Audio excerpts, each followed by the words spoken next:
Welcome back to SB Nation here with Kyle Whittingham, head coach, of course, University of Utah. How's the day going so far? Going great. It's a great setup down here at Universal Studios, and so far, smooth. All right, so year one, Pac-12 with the Utes is in the books. How do you look back on the season? How do you evaluate your job as a coach and your team? Well, I think it was a mixed bag as far as year one. There was a lot of positives, some negatives. Obviously getting off to an 0-4 start was not ideal. Sure.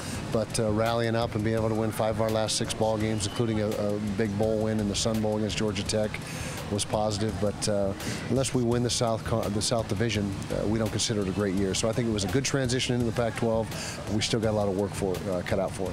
One of the things that people have discussed with teams coming from smaller conferences like the Mountain West to a larger conference like the Pac-12 is the week in and week out depth and how you hold up against teams that have recruited higher level kid, whatever the case may be. How do you respond to that? How do you think your depth held up last season? I think we matched up pretty good at most positions. There's obviously some deficiencies that we've tried to address in the off season, but I think in year one, when you talk about particularly physicality at the line of scrimmage, I think we matched up very well.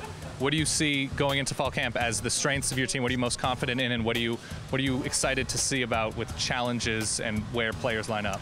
Well, we think our defensive line will once again be a strength, headlined by Star Lotulelei, who was the Morris Award trophy winner last year, which is the award that goes to the best defensive lineman in the conference. I think he's the best interior defensive lineman in the country, and so that's our starting point on defense is to build it around him. Jordan Wynn, our quarterback, is healthy. He's throwing the ball with more zip than he has in a lot of years.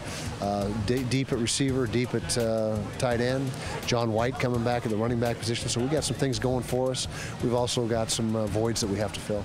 How familiar are you with the new coaches that have come into the conference? Coach Leach, Rodriguez, Mora, and Graham. Very familiar. I know them all and have crossed paths with them at one time or another. All exceptional coaches, and made an already strong group of coaches in this conference that much stronger. Are we going to see the Holy War in the future? Right now it's scheduled for this year, and as a football coach, all you do is take it 1 year at a time, and they're on the schedule. So this year, absolutely, and then I believe they're on the schedule next year. Then a couple years off. So we'll address that when we come to it. But for right now, it's on, and so we will be ready to play. Perfect. Thank you very much, Kyle Whittingham, University of Utah. Thank you for your time.